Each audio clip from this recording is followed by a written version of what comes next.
Assalamualaikum. Ya, waalaikumsalam. Silakan masuk, Bayu. Sehat Bu. Alhamdulillah sehat. Silakan duduk. Gimana? Ada yang bisa Bu Andin bantu? Mau ngobrol sama Bu Andin. Oh, mau ngobrol-ngobrol. Oke. Kamu kelas 12 sekarang ya, Bay? Ya Bu. Nggak kerasa. Setelah 2 tahun COVID berlalu, sudah kelas 12. Cepat banget. Cepet banget, iya. Bayu di kelas 12 gimana? Apakah nyaman di kelas? Ya sedikit Bu. Sedikit nyaman. Yang sedih ini yang kelas nanti 3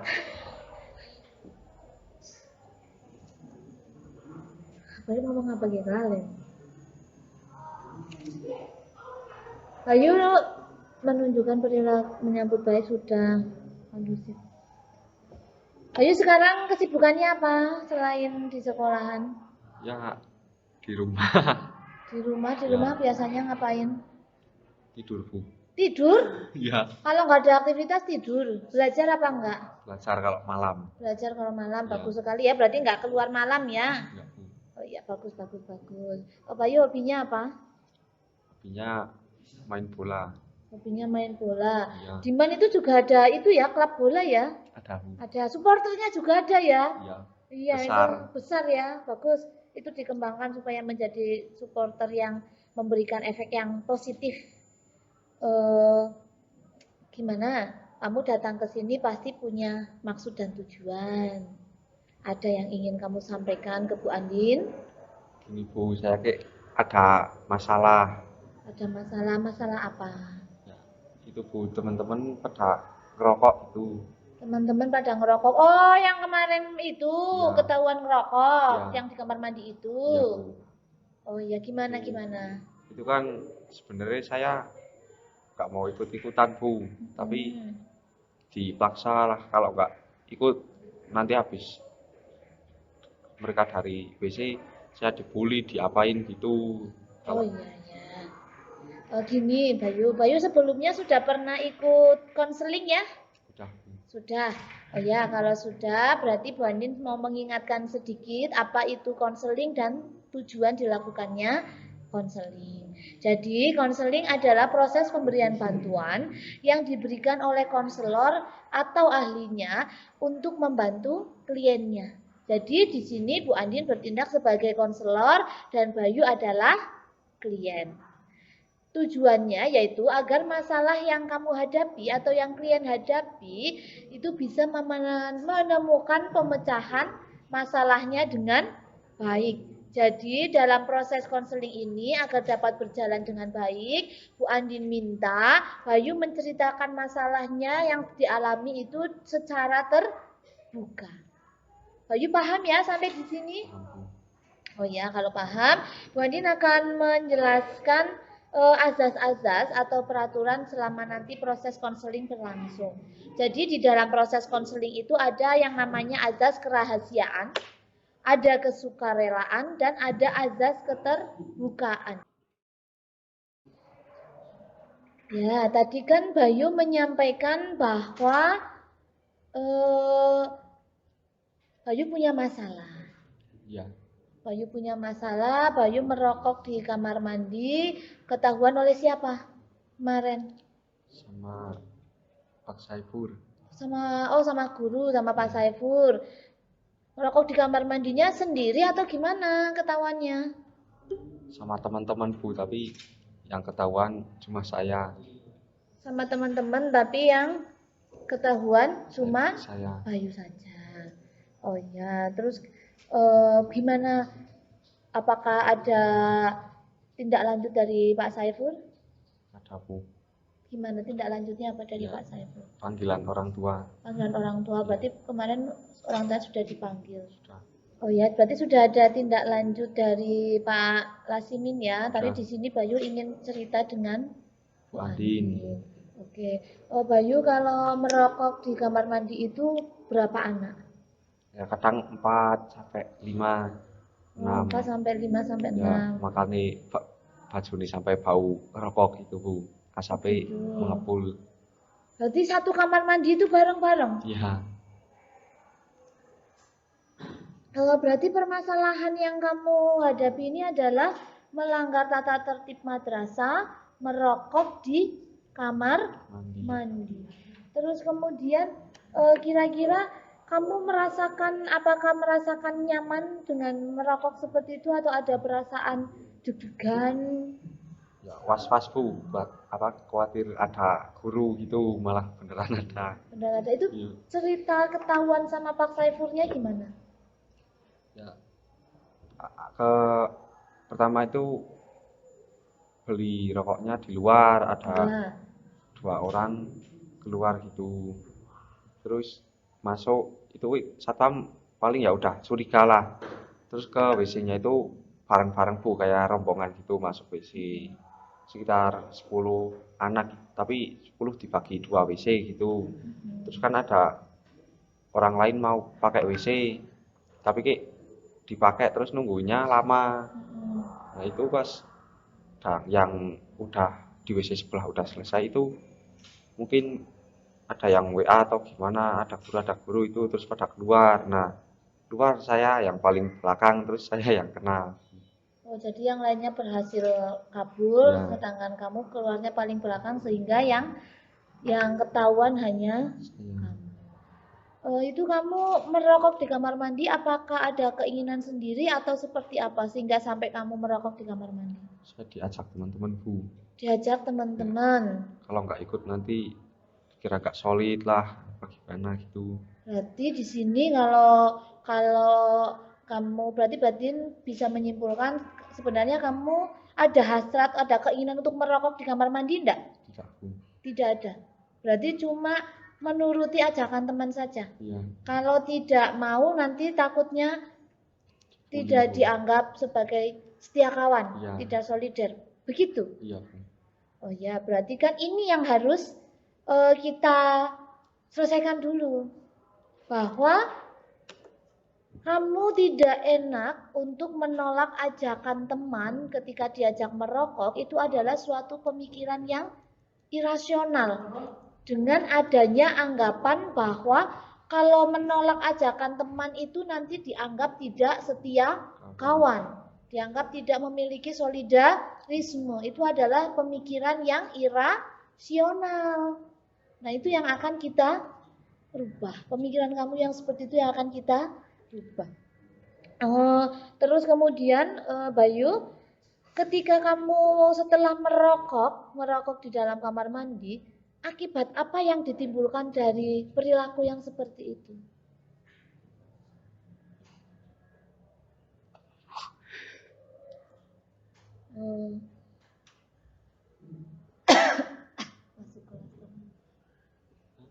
Masuk kelas. Terlambat masuk kelas Bu. Terus Mengikuti pelajarannya itu selalu terlambat, nggak tepat waktu, terus pasti disuruh ambil surat izin dulu atau berdiri dulu atau hukuman yang lain gitu, yang ringan-ringan. begitu. Itu berarti kalau setelah merokok di kamar mandi dengan teman-teman karena kamu tidak enak kalau menolak, berarti masuk kelasnya menjadi terlambat. Itu mempengaruhi konsentrasi belajarmu enggak? Mempengaruhi Bu. Mempengaruhi ya, karena sudah masuk ke kelas terlambat sehingga konsentrasinya sudah Buyar. Terus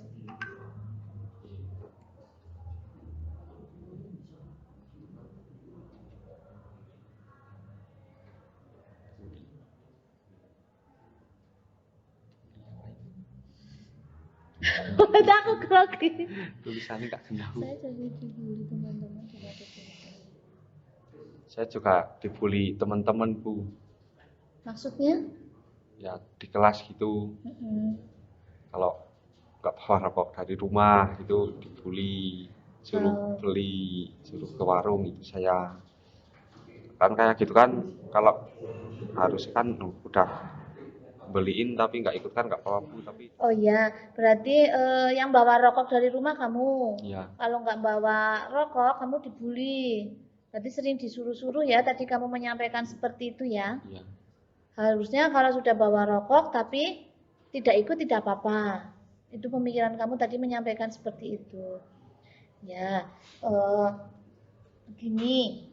Berarti tujuan konseling kita nanti yang pertama adalah mengidentifikasi permasalahan kamu. Berarti di sini sudah sangat jelas permasalahan yang kamu hadapi adalah tidak enak menolak ajakan teman untuk merokok di kamar mandi. Berarti nanti akibat yang ditimbulkan adalah kamu jadi terlambat masuk kelas. Bajunya pasti bau rokok. Terus belajar di kelas juga tidak konsentrasi. Kalau tidak membawa rokok itu dibully. Di kelas juga kamu sering disuruh. Nah, tujuan konseling di sini apa yang ingin kamu capai? Dari konseling ini tujuan apa yang ingin kamu capai? Ingin gimana ya Bu, biar saya kayak nggak mau ikutan rokok lagi gitu, biar ya nggak dibully lagi, soalnya capek Bu. Berarti di sini yang perlu kita tegaskan, kalau kamu tidak ingin ikut merokok lagi, berarti bagaimana caranya supaya kamu bisa menolak ajakan dari teman. Ya, di sini kan yang perlu kamu pahami bahwa menjadi setia kawan itu tidak harus selalu bersama-sama. Jiwa solidaritas itu bukan harus selalu menuruti apa maunya teman-teman. Itu yang harus kamu pahami dulu.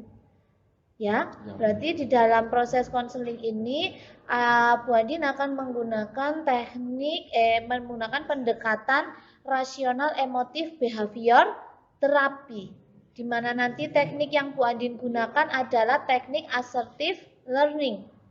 Rasional emotif behavior terapi itu adalah bagaimana untuk menghilangkan atau merubah pikiran irasional menjadi rasional.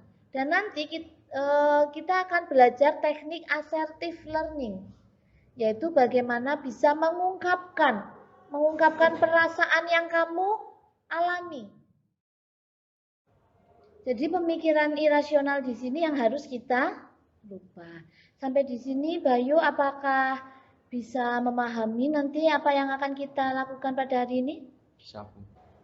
Ketika Bayu tidak bisa menolak ajakan teman, apa yang Bayu rasakan? Takut Bu. Takut. Ya. Takutnya seperti apa, bisa dijelaskan? Kalau nggak ikut itu mesti langsung dibully gitu. Contoh dibulinya? Ya, cupu gitu Bu. Dianggap cupu. Lanang kok nggak berani rokok di WC gitu. Dianggap cupu, laki-laki tidak berani merokok di WC. Nah, ketika nanti kamu bisa mengungkapkan perasaanmu, pasti akan ada suatu perasaan yang lebih lega. Karena kamu berhasil untuk mengungkapkan apa yang kamu rasakan. Oke, karena itu yang akan kita lakukan. Coba kamu bayangkan. Kamu bayangkan tentang kejadian yang tidak menyenangkan ketika kamu merokok di kamar mandi dengan diisi satu kamar mandi, diisi 5 siswa, diisi 6 siswa, dan di situ kamar mandinya ditutup, asap rokoknya membuat kamu dadanya menjadi sesak. Coba kamu bayangkan ketika kamu berada di situ. Terus bagaimana jika hal itu dilakukan secara berulang-ulang? Sesak. Berarti hal itu yang ingin kamu selesaikan ya? Iya. Permainan hal itu membuat kamu merasa tidak nyaman. Ya, kalau seperti itu, selama ini pernah melakukan apa? Pernahkah kamu mencoba membuat alasan, misalnya ketika diajak teman merokok, kamu alasannya apa gitu, pernah enggak? Kamu menyampaikan bahwa kamu pusing, kamu mau tidur saja di kelas, seperti itu.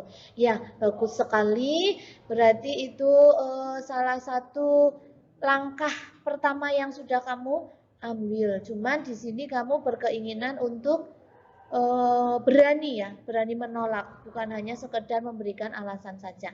Oke, kalau begitu Bu Andin akan mengajarkan tentang assertive learning, yaitu belajar mengungkapkan perasaan yang ada.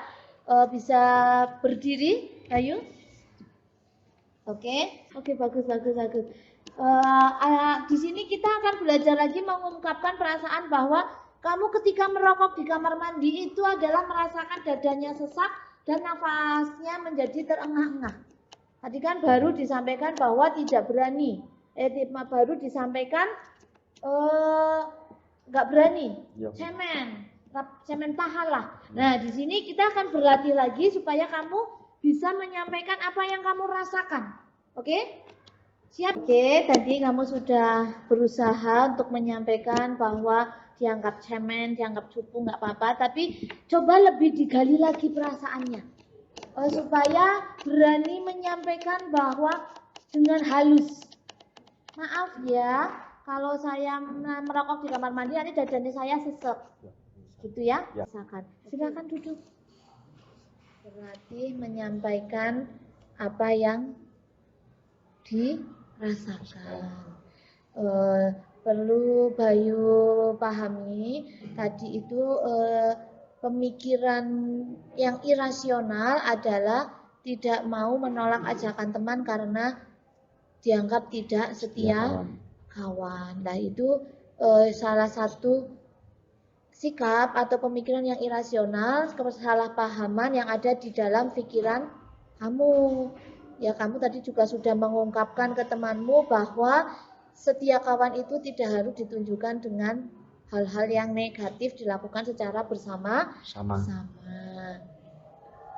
Terus kemudian nanti coba ketika kamu sudah di rumah setelah selesai konseling ini nanti, coba Bayu kalau bisa mengulanginya lagi di depan cermin atau di rumah sambil menghafalkan supaya ada keberanian untuk menolak, gitu ya. Berarti nanti Bayu punya tugas bahwa setelah konseling pada hari ini, Bayu di rumah melakukan latihan asertif sendiri.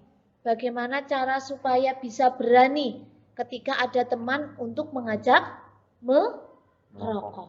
Gitu ya? Nanti siap untuk berlatih di rumah? Siap. Oke. Jadi Bayu itu harus bersikap tegas terhadap permintaan orang lain sama kamu. Kalau diajak kamu tidak mau, ya sampaikan saja tidak mau. Oke. Bayu kan tadi sudah tahu apa masalah yang dihadapi, terus kemudian sudah menentukan berlatih di rumah, bagaimana cara bersikap asertif ya. Kira-kira langkah apa yang akan kamu lakukan setelah ini untuk melaksanakan apa yang ingin kamu capai? Langkah apa saja yang akan kamu lakukan? Jadi kan kamu mau menolak ajakan teman. Nah, langkah apa yang akan kamu lakukan supaya kamu bisa mencapai itu? Menghindari teman-teman itu, Bu. Satu, dicatat ya. Menghindari teman yang merokok. Menghindari teman yang merokok. Tapi harus tetap berteman ya. Artinya menghindari itu hanya pergaulan. Menghindari pergaulannya. Terus yang kedua?